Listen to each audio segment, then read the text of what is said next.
Hello everybody and welcome back to Rebellious Menstruation.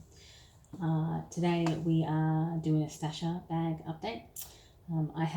I've reviewed these before and I'll link the video either somewhere in here or somewhere down below.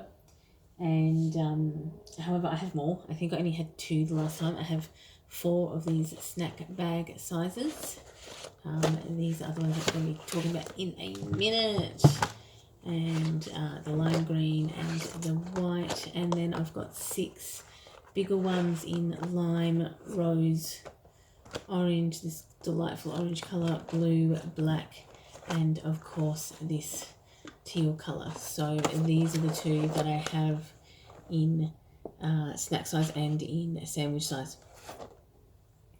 I have taken these on camping trips, hiking trips.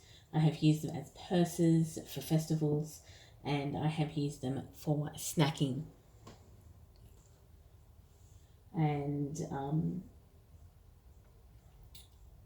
I also obviously have, as you probably saw, I have these sliding type of silicone bags with this slidey type lid on them, and they have measurements on them as well in cups, mils and ounces, which is, I guess, kind of country convenient.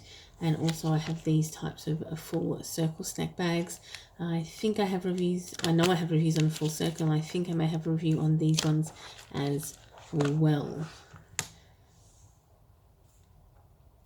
Okay, so the family circle ones, which are these ones, I do have 2 in this size and 2 monster ones. Basically, they only really carry cold or dry items. The zip locks are very inefficient and not really that functional. So these ones here don't really seal. They can't really deal with heat or cold. These ones here, which can deal with hot soup, and they can go in the freezer, which is kind of very, very similar to the stasher bags, which can also do both, but I don't really use them much anymore. They are, for my personal use, overly structured and are very difficult to fold down, and they don't really squish. And because of this bit here, you know, if you're closing them, that's kind of the shape that you're kind of stuck with. So they're not really, whereas even though you're kind of stuck with this shape, you can kind of fold this over and push this down somewhere if it's empty. Whereas this one, you know, you can't really do that. They're also very bad at storing dried goods. So if you're storing chips or crackers in this one here, they spoil very quickly. So basically, I use these stasher bags a lot.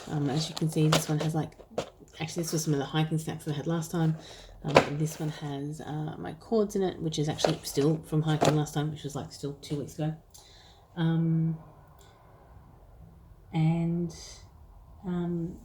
Basically I use stash bags a lot. And obviously, as you can see, for a variety of uses and issues that come up. They're soft, flexible, and haven't so far stained. They, probably the most annoying thing about them is they're drying. Basically, they need to kind of be propped open on something. I usually use a cup or something, so they need to be propped open to dry out.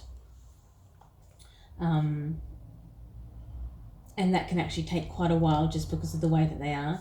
I've heard that some people have had issues with cleaning out these Ziploc enclosures in here, but I've never had a problem with that.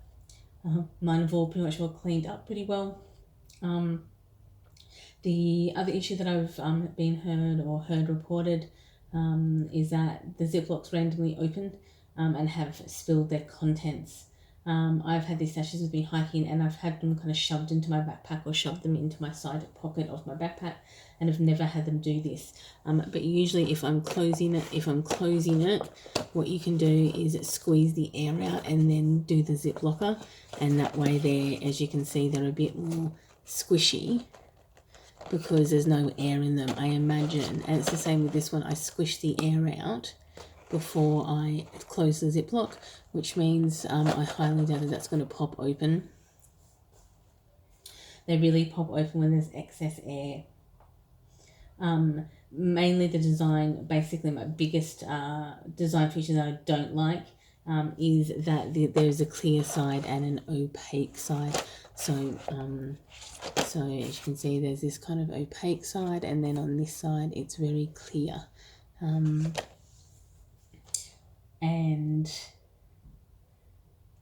I prefer both sides to be this muted. I don't particularly like this clear side. I prefer both to be this kind of muted, opaque colour, or kind of style. I find the clear side to be completely unnecessary. You could either be labelling your items if you're putting them in the freezer, or actually you should be labelling your items if you're putting them in the freezer and or into dry storage.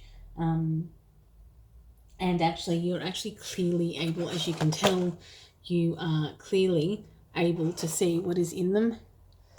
And just like this one, you are clearly able to see that there are cords in there through the opaque side. So the opaque side doesn't actually hinder your vision through them. Possibly the only other negative thing is that Stasha does not post or release all of their lines worldwide. They're only available, like 100% of their line is only available in the US, and they are only available via resellers outside of that. And as an Australian, I mean, don't get me wrong, I'm used to companies ignoring, neglecting, or just pretending that we don't exist, particularly American ones, but it's kind of, you know, a little bit out of control considering they can post worldwide.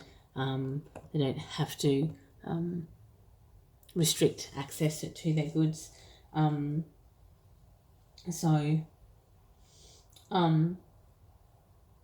That's apart from that kind of frustration.